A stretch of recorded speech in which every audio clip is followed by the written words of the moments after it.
Hi everyone, मेरा नाम अवधेश राज और मैं लेकर आया हूँ एक और मोटिवेशन कहानी है दो हंसों की है। तो आइए शुरू करते हैं। असल में स्वामी भक्ति क्या होती है, आइए समझते हैं इस छोटी सी कहानी के माध्यम से। मानसरोवर आज जो चीन में स्थित है, कभी था मानस सरोवर के नाम से विश्वविख्यात था और उसमें रहने वाले हंस तो नीले आकाश में सफेद बादलों की छटा से भी अधिक मनोरम थे। उनके कलरव सुंदर नर्तकियों की नुपुर ध्वनियों से भी अधिक सुमधुर थे। उन्हीं सफेद हंसों के बीच दो स्वर्ण हंस भी रहते थे। दोनों हंस बिल्कुल एक जैसे दिखते थे और दोनों का आकार भी अन्य हंसों की तुलना में थोड़ा बड़ा था। दोनों समान रूप से गुणवान और शीलवान भी थे। फर्क था तो बस इतना कि उनमें एक राजा था और दूसरा उसका वफादार सेनापति। राजा का नाम धृतराष्ट्र था और सेनापति का नाम सुमुख। दोनों हंसों की चर्चा देवों, नागों, यक्षों और विद्याधर ललनाओं के बीच अक्सर हुआ करती थी। कालांतर में मनुष्य योनि के लोगों को भी उनके गुण सौंदर्य का ज्ञान होने लगा।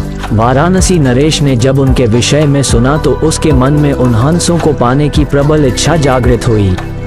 तत्काल उसने अपने राज्य में मानस सदृश एक मनोरम सरोवर का निर्माण करवाया, जिसमें हर प्रकार के आकर्षक जलीय पौधे और विभिन्न प्रकार के कमल जैसे पद्म, उत्पल, कुमुद, पुंडरीक, सौगंधिक, तमरस और कहल विकसित करवाए। मत्स्य और जलीय पक्षियों की सुंदर प्रजातियां भी वहां बसाई गईं। साथ ही राजा ने वहां बसने वाले सभी पक्षियों की पूर्ण सुरक्षा की भी घोषणा करवाई, जिससे दूर दूर से आने वाले पंछी स्वच्छंद भाव से वहां विचरण करने लगे। एक बार वर्षा काल के बाद जब हेमंत ऋतु प्रारंभ हुआ और आसमान का रंग बिल्कुल नीला होने लगा, तब मानस के दो हंस वाराणसी के ऊपर से उड़ते हुए जा रहे थे। तभी उनकी दृष्टि राजा द्वारा निर्मित सरोवर पर पड़ी। सरोवर की सुंदरता और उसमें तैरते रमणीक पक्षियों की स्वच्छंदता उन्हें सहज ही आकर्षित कर गई। तत्काल वे नीचे उतर आए और महीनों तक वहां की सुरक्षा, सुंदरता और स्वच्छंदता का आनंद लेते रहे। अंततोगत्वा वर्षा ऋतु के प्रारंभ होने से पूर्व वे फिर मानस को प्रस्थान कर गए। मानस पहुंचकर उन्होंने अपने साथियों के बीच वाराणसी के कृत्रिम सरोवर की इतनी प्रशंसा की कि सारे के सारे हंस वर्षा के बाद वाराणसी जाने को तत्पर हो उठे। हंसों के राजा युधिष्ठिर और उसके सेनापति सुमुख ने अन्य हंसों की इस योजना को समुचित नहीं माना। युधिष्ठिर ने उनके प्रस्ताव का अनुमोदन न करते हुए ये कहा कि पंछी और जानवरों की एक प्रवृत्ति होती है, वे अपनी संवेदनाओं को अपनी चीखों से प्रकट करते हैं, किंतु जंतु जो कहलाता है मानव बड़ी चतुराई से करता है अपनी भंगिमाओं को प्रस्तुत, जो होता है उनके भावों के ठीक विपरीत।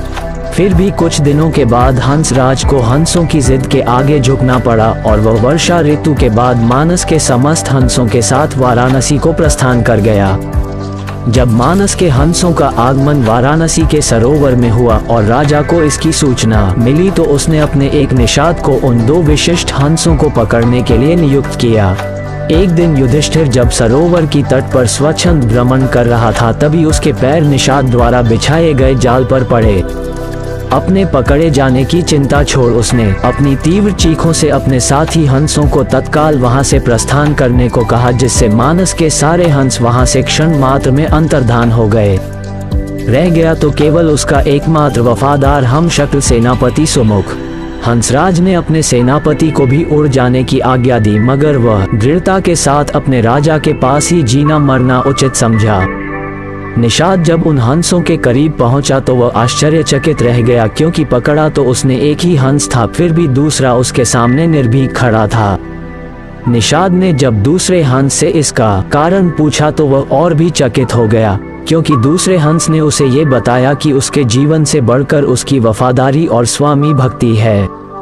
एक पक्षी के मुख से ऐसी बात सुनकर निषाद का हृदय परिवर्तन हो गया। वो एक मानव था, किंतु मानव धर्म के लिए वफादार नहीं था। उसने हिंसा का मार्ग अपनाया था और प्राणातिपात से अपना जीवन निर्वाह करता था। शीघ्र ही उस निषाद ने अपनी जागृत मानवता के प्रभाव में आकर दोनों ही हंसों को मुक्त कर दिया।